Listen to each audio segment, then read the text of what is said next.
लो तो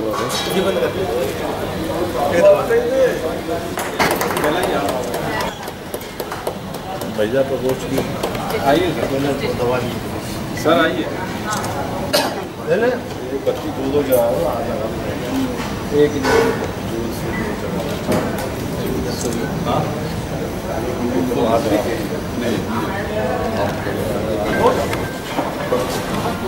संगठन के विस्तार और संगठन की सक्रियता, संगठन की उपयोगिता पत्रकार जगत के लिए कितनी अनिवार्य है, हमारे वरिष्ठ साथी इस पर प्रकाश डालेंगे। डॉक्टर नवीन जोशी जी, पंकज जी और पुरानी टीम के अन्य पदाधिकारी से हमारे सुरेंद्र नामदेव जी सहित अन्य बाकी जो नेता और कार्यकर्ता पधारे हैं वो सब, और सबसे ज़्यादा जाने जाने वाले श्री रविंद्र वाजपेयी जी। घोषणा वो करेंगे कुशवाहा जी, तो इसलिए मैं इससे आगे कुछ नहीं बोल रहा हूँ, लेकिन श्री वाजपेयी जी और अन्य जो अजय कुशवाहा जी जो हमारे वर्तमान में भी पूछे कि सफलता क्या है, तो मैं ये कहूँगा कि हमने सभी संभागों में ऐसे नेता तैयार करने में सफलता पाई है जो अपने दम पर अपने अपने संभाग में पूरे प्रदेश के नेता होते हुए भी काम करने की स्थिति में है। यदि उल्लेख करने का विषय आएगा तो हमारे 9 संभाग हैं। यदि 9 संभागों में हम ये विचार करें कि भोपाल संभाग स्वाभाविक रूप से हम सब लोग वहाँ राजधानी में बैठते हैं, तो हम सब लोग हैं ही, हम 4-6 नाम हैं ऐसे जिन्हें कुशवाहा जी ने जिनको तैयार किया, पाल पोस करके बड़ा किया, ऐसे सारे लोग हमारे साथ हैं। यदि हम जिस संभाग में बैठे हैं जबलपुर में, उस संभाग में हमारे श्रद्धेय वाजपेयी जी और पंकज पटेरिया जी ऐसी पत्रकारिता की शख्सियत है कि जिनको देख करके सदस्य बनने की मानसिकता शायद प्रत्येक व्यक्ति की होगी। इंदौर में हमारे ओम प्रकाश प्रकिया जी ने जिस आधारशिला को रखा था, महेंद्र दुबे जी ने जिसे आगे बढ़ाया, और वो आज हम ऐसी स्थिति में हैं कि इंदौर संभाग के हम सारे क्षेत्रों का जो है गठन करने की स्थिति में रहे। यदि नर्मदापुरम संभाग की बात करें तो खिलावन चंद्राकर जी और उनकी टीम जो है वो काफ़ी सशक्त है, जिन्होंने अपने तीनों जिलों में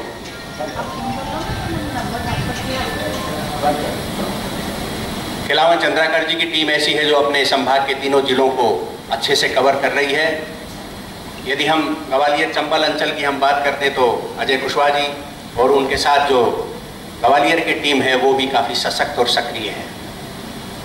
यदि हम रीवा और शहडोल जिले की बात, शहडोल संभाग की बात करते हैं तो हमारे साथ प्रदीप तिवारी जी जो काफ़ी प्रभावशाली नेता हैं और उनका बड़ा वर्चस्व है, सुरेंद्र नामदेव जी हैं, उनका काफ़ी अच्छा वर्चस्व है। हमने एक ऐसी टीम जो है, मैं समझता हूँ सारे उज्जैन जिले की, यदि उज्जैन संभाग की हम बात करते हैं, सुदर्शन सोनी जी हमारे पास हैं और आभा निगम जी हमारे पास हैं, जो सभी क्षेत्रों में सभी जिलों में काम करने की स्थिति में है। इंदौर संभाग के अंदर यदि हम और नीचे जाने की कोशिश करते हैं तो अशोक शर्मा जी हैं हमारे पास, हमारे चंद्रशेखर कर्मा जी हैं। मैं नाम केवल इसलिए उल्लेखित कर रहा हूँ, कुछ नाम रह सकते हैं जिनका मैं उल्लेख नहीं कर पा रहा हूँ, लेकिन वो ये माने कि वो सब लोग काम कर रहे हैं। मैं बताना इसके माध्यम से ये चाहता हूँ कि हमने एक चरण को पूरा किया है, और वो चरण ये है कि यदि हमारे संभागों के अंदर एक एक नेतृत्व करने वाली शख्सियत, 2-2 नेतृत्व करने वाली शख्सियत यदि सामने आ जाती है तो हमें जिला इकाई गठित करने में ज़्यादा परेशानी नहीं है। यह ट्रेड यूनियन के लिए बड़ी महत्वपूर्ण है। इसको मई क्रांति कहते हैं, मजदूर दिवस भी कहते हैं। भले ही हम उस विचार से अपने को पूरी तरह समाहित न कर पाते हों कि जो जिस तरह से यूनियन ऑफ मध्य प्रदेश जम के लिए नाम वापसी दिनांक 10 अप्रैल 2017 का निर्धारित समय समाप्त होने की स्थिति में वर्ष 2017 से 2019 तक के लिए निम्नानुसार प्रदेश पदाधिकारियों और कार्य समिति के सदस्यों की निर्विरोध निर्वाचन की घोषणा करता हूँ। मैं ये निवेदन करता हूँ कि जहाँ जिसका नाम लिखा जाए तो वो खड़े हों और सब स्वागत करें। इसी समय अध्यक्ष श्री रविंद्र वाजपेयी जी,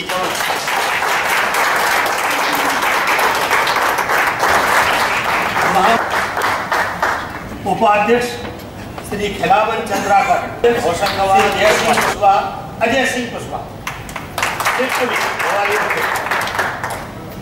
तीसरे अध्यक्ष श्री प्रदीप तिवारी सिंगरौली, जबलपुर क्षेत्र। चौथा अध्यक्ष श्री महेंद्र दुबे, इंदौर क्षेत्र। सभी उपस्थित। सचिव श्री आनंद सुख, भोपाल क्षेत्र। ग्वालियर क्षेत्र का अभी रिक्त रखा गया है। श्री पंकज पटेरिया, जबलपुर क्षेत्र।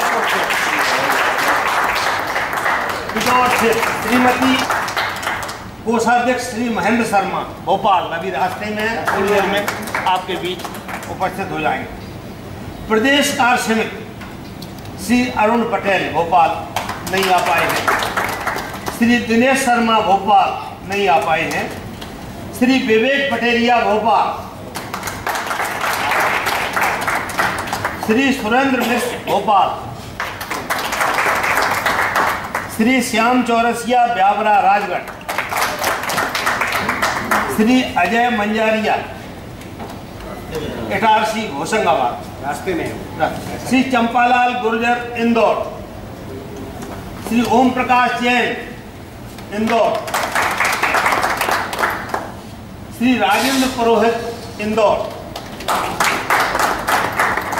श्री अशोक शर्मा, ओंकारेश्वर, खंडवा। श्री सुदर्शन सोनी, उज्जैन। श्री पवन पांडे, जबलपुर। श्री विजय सिंह परिहार, जबलपुर। श्री लक्ष्मी नारायण वैष्णव, श्री अशोक शर्मा, अशोक सम्राट, शिवपुरी। सुश्री श्री सुरेंद्र नामदेव, रीवा। श्री अशोक कुशवाहा, रीवा। श्री अखिलेश द्विवेदी, सिंगरौली। और इसके बाद निवेदन करूंगा कृपा पूर्वक आप सभी। साधारण सभा की बैठक है, ये उद्घाटन सत्र था। इस सत्र में आपने निवर्तमान अध्यक्ष सुरेश शर्मा जी के विचारों से उन्होंने उद्बोधन की महत्वपूर्ण भूमिका है। जहाँ तक उन्होंने उनका जो अनुभव था वो हमें दिया है, और हम ये उनको जिस तरह से व्यक्त किया, तो मुझे लगता है कि journalist union of Madhya Pradesh के संगठन के मुखिया के तौर पे काम करना बहुत आसान भी है। और वो इसलिए है कि हम सभी एक संयुक्त परिवार के रूप में यहाँ पर काम करते हैं। और जैसा आदरणीय कुशवाहा जी ने अपने उद्बोधन के प्रारंभ, मित्रों, आप में से बहुत लोगों को शायद ये जानकारी नहीं होगी, मैं पत्रकारिता में आने के पहले राष्ट्रीय क्षेत्र यूनियन के अपने उद्देश्यों से कहीं न कहीं भटका। किंतु जब हम जर्नलिस्ट यूनियन ऑफ इंडिया की बात करते हैं तो मुझे लगता है कि ये चीजें कुछ हटके है, और ये इसलिए हटके केवल पत्रकारों के आर्थिक पहलू को स्पर्श नहीं करती, किंतु पत्रकारिता के जो अपने आदर्श है उनको भी जीवित रखने की, उनको मजबूत करने के लिए प्रयासरत रहती है। जब मध्य प्रदेश में जर्नलिस्ट यूनियन का शुभारंभ हुआ था, जो पहली बैठक हुई थी, मुझे यहाँ तक याद है कुशवाहा जी भी थे उसमें, श्याम खोसला जी हमारे नेता हुआ करते थे, वो आए थे भोपाल में, तो संयोगवश मुझे उसमें भी जाने का अवसर मिला। उसके बाद में तिरुपति में राष्ट्रीय कार्यकारिणी की बैठक थी, उसमें मैं बिना आमंत्रण मुझे पहुँच गया था, और वो NUJ से मेरा पहला साक्षात्कार था। उसी समय मुझे लगा जब वहाँ मैं साथियों से मिला कि निश्चित रूप से ये ट्रेड यूनियन का जो मूवमेंट है ये बाकी संस्थाओं से कुछ अलग हट करके है, और हम यहाँ पत्रकारों को अपने पेशे के प्रति ईमानदार रहने के लिए भी प्रेरित करते हैं। और उस दृष्टि से मुझे ये कहने में बड़ा गर्व है कि जंप ने पिछले अपनी स्थापना के बाद से लगातार मध्य प्रदेश में पत्रकारों के संगठन तक की जो प्रतिष्ठा बढ़ाई है, उससे पूरी पत्रकार बिरादरी का सम्मान बढ़ा। और इसलिए मुझे आज जब इस संगठन का प्रदेश अध्यक्ष का ये दायित्व ग्रहण करने का अवसर मिला, तो मैं भी उस गौरव का भागीदार बन गया हूँ। सुरेश शर्मा जी मेरे अनुजवत हैं, कुशवाहा जी मेरे बड़े भाई हैं। मुझे संयोग से इन दोनों के साथ काम करने का जो अवसर मिला, तो एक बड़ा विलक्षण अनुभव था। अब बात होती है कि एक नई टीम, तो कहा कि हम रिटायर हो रहे हैं, तो मैं सोचता हूँ कि आप जब टीवी डिबेट में किसी पुराने फौजी जनरल को देखते हैं तो भले ही वो वर्दी में ना रहता हो, और आप देखते हैं उसके तेवरों में हमेशा वही एक तेजी होती है जो किसी एक फौजी में होती है। मैं मानता हूँ जिस तरह कभी फौजी रिटायर नहीं होता, उसी तरह कभी पत्रकार भी रिटायर नहीं होता। और इसीलिए मैं कहता हूँ चाहे फरक्या जी, चाहे सुरेश जी हो, चाहे कुशवाहा जी हो, ये अपने मन से पहले ये बात निकाल दे कि ये रिटायर हो गए हैं या इन्हें रिटायर कर दिया गया है। तो ये ट्रेड यूनियन का मूवमेंट जो है एक रिले रेस की तरह होता है। रिले रेस में आप देखते हो कि वो लकड़ी का बैटल लेके एक दौड़ा धावक जो है वो अगले रनर को देता है, वो अगला रनर उसको देता है, और आखिरी में जाकर के अगर पूरी टीम जीतती है तो मेडल के प्लेटफॉर्म पे सारे के सारे खड़े होते हैं। ये रिले रेस का बैटल फिलहाल सुरेश जी ने मुझे दे दिया है, मुझे इसको लेकर तेजी से दौड़ना है, लेकिन जो आगे खड़े हैं उनका भी दायित्व है कि इस बात के लिए तैयार है कि जब मैं उन्हें बैटन दूंगा तो अंतिम स्थिति पे पहुंचने के लिए, उन्हें विजेता के पॉइंट तक पहुंचने के लिए उतनी ही मेहनत करनी पड़ेगी। जो हमने कर लिया वो निश्चित रूप से हमारी उपलब्धियां हैं, और जो हमें करना है वो कहीं अधिक महत्वपूर्ण है। इसलिए कि जो हमने किया वो तात्कालिक परिस्थितियों में कहीं आवश्यक रहा होगा, अनिवार्य रहा होगा, और जो हमें अभी करना है वो आगे की परिस्थितियों पर निर्भर करेगा। मैनेजमेंट का, प्रबंधन का एक सिद्धांत है, either you manage the change और चेंज विल मैनेज। आप परिवर्तन के साथ समायोजन कीजिए, नहीं तो परिवर्तन आपके साथ समायोजन करेगा। जो समय के साथ नहीं खड़े होते हैं, समय उनको छोड़ करके आगे बढ़ जाता है। आज ट्रेड यूनियन मूवमेंट इस स्थिति में आ गया है, और जिस तरह से पूरे के पूरे राष्ट्रीय जीवन का निजीकरण हो रहा है, उसमें कहीं ना कहीं हमें अपनी प्रचलित कार्य प्रणाली से अलग हट करके भी सोचना होगा। अभी मैं इस आयोजन की शुरुआत में भाई प्रदीप तिवारी जी से चर्चा कर रहा था। मैंने उनसे एक इच्छा व्यक्त की पैदा की कि एनयूजे और जम के माध्यम से हम एक काम ये कर सकते हैं, भले हमारा एक संगठन हम सोचते हो कि ठीक है छोटे छोटे पत्रकारों से जुड़ा है, और ये भी कहने में कोई बुराई नहीं कि हमारे अधिकांश पत्रकार जो जम से जुड़े हुए हैं, ये सब जो है ये स्वरोजगार के बेसिस पे काम कर रहे हैं, बड़े बड़े अखबारों में काम कर रहे हैं। कम ही लोग हैं मैं देखता हूँ, बस सब कोई अपना अखबार निकाल रहा है, कोई किसी का ब्यूरो से जुड़ा हुआ, कोई इस तरह से काम कर रहा है। बस सवाल ये होता है कि जब हम जम से काम कर रहे हैं तो केवल पत्रकारों के हित नहीं, हमें ये भी देखना पड़ेगा हमारे जितने भी सदस्य हैं वो जिस जिले स्तर पर हो चाहे तहसील स्तर पर हो, कहीं ना कहीं उनका महत्व भी बढ़ना चाहिए पत्रकारिता के क्षेत्र में। वो कैसे बढ़ सकता है, इसको लेकर के हमें कोई एक पेशेवर सोच विकसित करनी होगी। हम भोपाल में बैठ करके कुछ करते हैं, या कोई व्यक्ति सिंगरौली में करता है, कोई शहडोल में करता है, कोई मंडला में करता है, डिडोरी में करता है, तो हमें ये देखना होगा कि अगर वो जम्मू से जुड़ा हुआ है तो उस व्यक्ति का उतना ही महत्व हो जितना राजधानी में बैठे पत्रकार का होता है। उसको करने के लिए हमें क्या करना पड़ेगा, ये भी कोई जरूरी नहीं कि सिर्फ पदाधिकारी सोच के कर सके। फिर आप सभी से आग्रह है, ये मत सोचिए कि नई कार्यकारिणी बन गई है, उसमें 4 से 8 10 पदाधिकारी बन गए हैं, इन्हीं लोगों का दायित्व संगठन को चलाना। संगठन जो है एक सामूहिक भावना के साथ चलता है, सामूहिक सोच के साथ चलता है। इस तरह हमारा एक शरीर होता है, मैं कोई जीव विज्ञानी नहीं हूँ, पर आप ये सोचिए कि इस पूरे शरीर की रचना में कितना सामंजस्य है। आंख है, आंख के सामने कोई ऐसा हाथ करता तो पलक झपकते के तुरंत उसकी आंख की रक्षा करती है। आप कभी सोच सकते हैं कि दोनों कानों ने अगर सुना तो एक कान एक बात को आगे सुनेगा, दूसरी सुनेगा, ऐसा नहीं होता है। हमारी एक शरीर में एक किडनी है, एक लीवर है, एक हार्ट है, एक ब्रेन है, सब अपना अपना काम कर रहे हैं। कोई किसी से पूछता नहीं है, कोई ये नहीं कहता कि ये आज नहीं, आपने ज्यादा खा लिया तो उसका हिसाब किताब शरीर का दूसरा आदमी कर देगा। संगठन का भी एक दायित्व है, हमारे बीच में हार्मोनी होना चाहिए, एक शारीरिक संरचना की तरह संगठन को काम करना चाहिए, जितने भी अंग है, और हमें सभी अपने दायित्व का निर्वहन करना चाहिए। हमारे श्री महेश शर्मा जी आए, मैं उनका एक प्रवचन करता है कि मुझसे मैंने सुनी। हमारे सबका एक दायित्व होता है। तो उन्होंने कहा कि जिस तरह से हम किसी चीज को खाने के लिए मुंह में रखते हैं, तो दांतों का कर्तव्य यह है कि उस चीज को चबा करके और पेट तक भेज दें।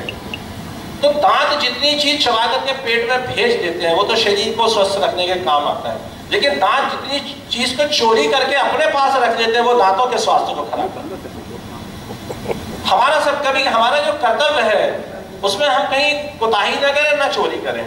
हमें किसी के क्षेत्र में अतिक्रमण भी नहीं करना है, और हमें अपने कार्य के प्रति लापरवाही भी नहीं करना है। बतौर अध्यक्ष अगर मैं ये सोचूं कि नहीं सारा काम मैं अपने पास केंद्रित कर लूंगा या मैं खुद होके कर लूंगा, मैं बहुत योग्य हूँ, बहुत अनुभवी हूँ, सभी लोग मेरा सम्मान करते हैं, तो मुझे लगता है इससे बड़ी भूल और इससे बड़ी बेवकूफ़ी कोई नहीं होगी। कोई एक सचिव सोचेंगे मैं मात्र एक सचिव हूँ, मुझे क्या करना, मैं अपने क्षेत्र का सचिव हूँ, तो ये भी सोचना गलत होगा। मेरा सोचना एक सचिव अगर मान लीजिए ग्वालियर रीजन से या एक उपाध्यक्ष जो है वो रीवा क्षेत्र का है, और अगर उसे कभी कोई लगता है कि इंदौर क्षेत्र में ऐसा कुछ होना चाहिए ऐसा, तो वो आपका सुझाव दे आकर कि कोई इसमें परेशानी नहीं होना चाहिए। और जैसा कि एक और विचार आया कि आज की पत्रकारिता के समक्ष एक बहुत बड़ी चुनौती है, वो चुनौती ये है कि पहले अखबारों के दफ्तर में पत्रकार होते थे, फील्ड में पत्रकार होते थे, इलेक्ट्रॉनिक मीडिया में होते थे, और हर घर में पत्रकार है, जिसके पास भी एंड्रॉइड फोन है वो पत्रकार है। और कई बार तो लगता है कि वो हमसे कहीं ज्यादा पेशेवर और योग्य और सक्रिय पत्रकार है, क्योंकि हमें तो अपनी न्यूज दिन में एक बार देनी है, वो दिन भर देता रहता है। तो कई बार ये होता है कि हम ही तो उससे समाचार मिलते हैं। ये एक बहुत बड़ी चुनौती है, मगर इसमें हमें ये भी है ना, इस चुनौती का सामना करते समय हमें अपनी श्रेष्ठता ये सिद्ध करना है कि हमारे बिना पत्रकारिता नहीं खड़ी होगी। ये जो पार्ट टाइम जर्नलिस्ट हैं जो कि एंड्रॉइड फोन में, they are not really journalist, वो रिएक्शन करते हैं, सारी दुनिया में होता है। और ये बात भी बिल्कुल सही है कि सोशल मीडिया ने कई देशों में सत्ताएं बदलवा दी, क्रांति करवा दी। मिस्र जैसे परंपरागत देश में एक लड़की ने फ्रांस में बैठ करके सत्ता बदलवा दी, जो कि नहीं बदल पा रही थी, सेना भी नहीं बदल पा रही थी। उसकी फोर्स है, निश्चित रूप से है, लेकिन हमें यह भी महसूस करना पड़ेगा कि हम उसमें किसी दृष्टि से कम नहीं है उस चुनौती का सामना करते समय। इसीलिए जितने भी प्रिंट या इलेक्ट्रॉनिक मीडिया के पत्रकार हैं, उन्हें सोशल मीडिया में भी अपनी उपस्थिति जोरदारी से दर्ज करानी चाहिए, जिससे कि वो ये बता सके कि अभी हम खत्म नहीं हुए। अभिव्यक्ति का ये जो रास्ता है ये अनंत है, और अभिव्यक्ति के बिना ये दुनिया नहीं चल सकती। ये बात भी सही है। आज से करीब 40-45 साल पहले मेरे पिता अमेरिका गए थे, तो उनकी कुछ भेजी हुई चिट्ठियां उनके भारत लौटने के 15-20 दिन बाद हमारे पास आई। जब मैं पहली बार विदेश गया, या हमारे मित्र जितने यहाँ बैठे गए होंगे, तो सबसे पहले हमने वहाँ जाके एयरपोर्ट पे एक वहाँ की लोकल सिम खरीदी और अपने घर में सूचना दे दी कि हम यहाँ आ गए, हमारा फोन नंबर दीजिए, हम यहाँ घूमने जाएंगे। सूचना क्रांति का ये जो अंतराल है, ये निश्चित रूप से इसने पूरी दुनिया को बदल के रख दिया है। आज कई बार हमें लगता है कि कहीं ऐसा तो नहीं कि प्रिंट मीडिया खत्म हो जाएगा।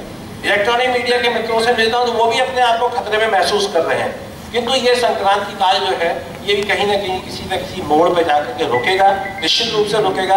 और आज की इस दौर में भारत में विशेष रूप से एक बड़ी दर्दनाक स्थिति ये है कि पूरी की पूरी पत्रकार बिरादरी और पत्रकारिता के ऊपर एक लांछन लगने लगा है।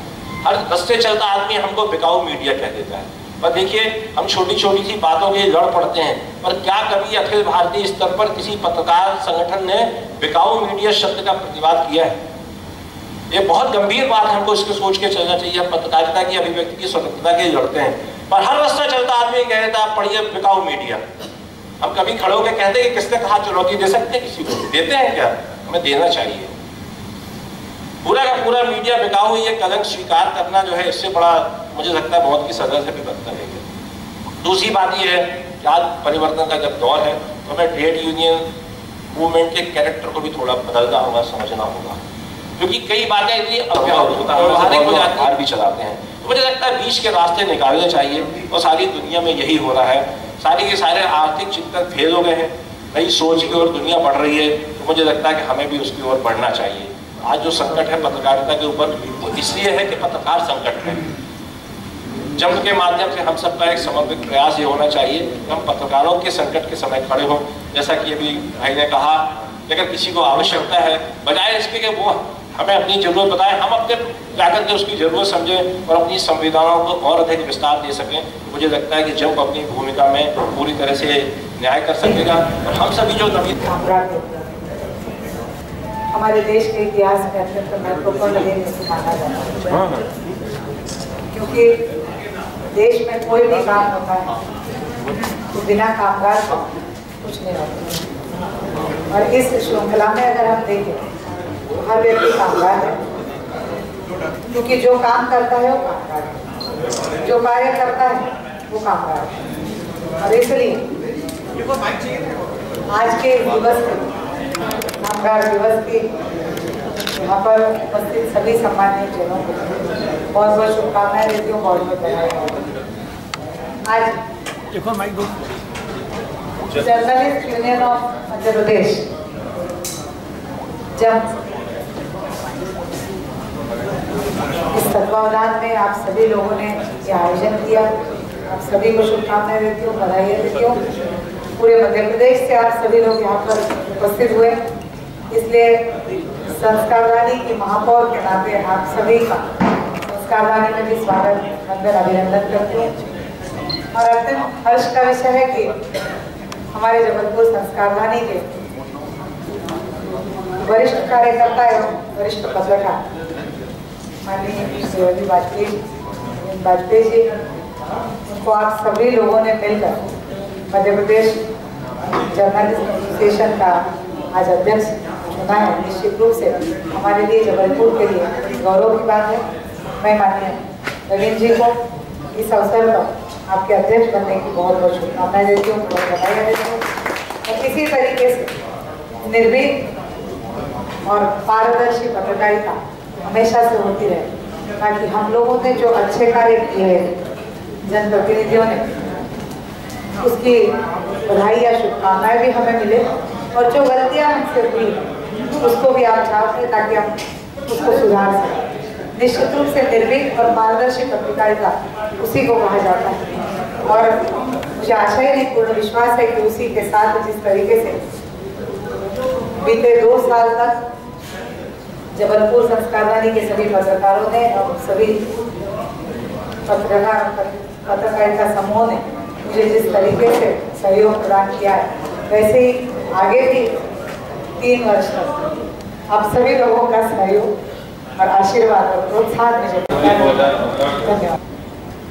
TTTI की सभा के भोपाल में संपन्न हुई थी। इस बैठक में उत्साह से भरे सैकड़ों पत्रकारों ने भाग लिया, विभिन्न कार्यों को संपादित किया। बैठक में NUTI की राष्ट्रीय कार्य समिति के सदस्य सर्वश्री राम मोहन सिंह कुशवाहा जी, श्री बाल मुकुंद भारती जी सहित प्रदेश के प्रमुख नेतागण और जिलों से आए प्रतिनिधि उपस्थित हुए।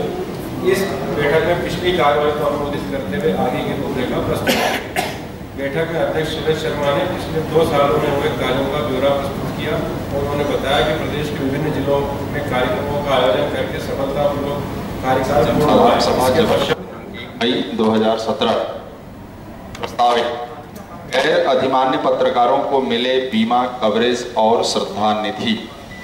Journalist union of Madhya Pradesh जम की पिछली बैठकों में प्रस्ताव पारित करके सरकार को यह आग्रह किया गया था कि सरकार श्रद्धा निधि की राशि को बढ़ाकर 15,000 रुपये प्रति माह करे। सरकार ने आंशिक रूप से हमारी मांग को स्वीकार किया है तथा यह राशि बढ़ाकर 7,000 रुपये की है।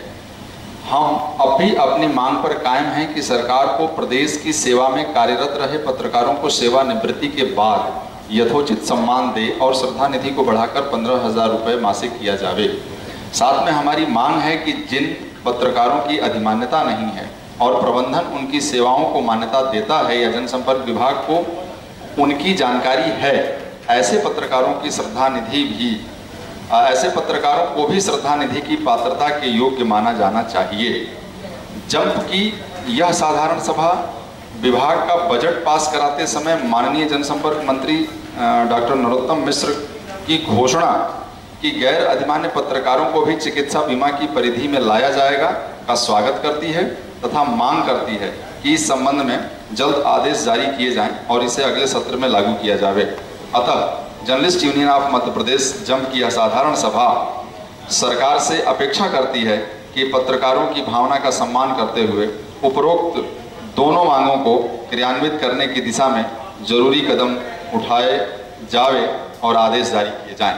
चिकित्सा सुविधा या लाभ मिलना चाहिए, यहाँ से शुरू किया है और नीचे फिर कहा है कि उनको जो है श्रद्धा निधि की पात्रता किया है, दोनों गठन हो रहे हैं, इसलिए उनको थोड़ा सा जो स्पष्ट कर दी वो क्लियर कर दें, हाईलाइट करते हैं।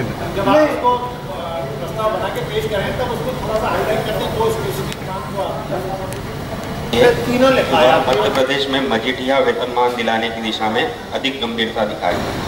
भारत के साधारण सभा जबलपुर दिनांक 1 मई 2016 प्रस्ताव क्रमांक 3 16 लिखा है, 17 कर दो।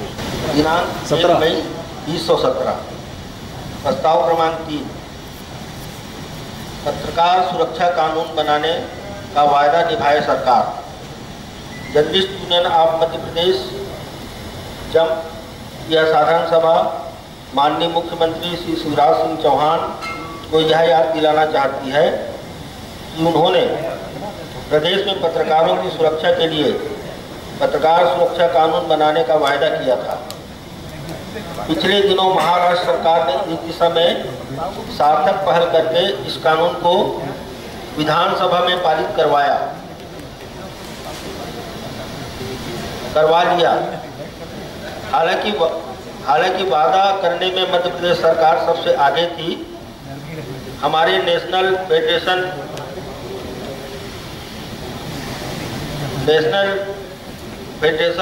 यूनियन ऑफ जर्नलिस्ट इंडिया ने इस संबंध में देशव्यापी अभियान छेड़ रखा है। पत्रकारों के हित रक्षा और आज के दौर की पत्रकारिता, जिसमें माफियाओं से सीधा सामना करना होता है, में ऐसे कानून की महती जरूरत है। अतः journalist union of Madhya Pradesh जम की यह साधारण सभा सरकार से मांग करती है कि माननीय मुख्यमंत्री श्री शिवराज सिंह चौहान अपने वायदे को निभाए और जल्द पत्रकार सुरक्षा कानून बनाकर प्रदेश के पत्रकारों का संरक्षण प्रदान करें।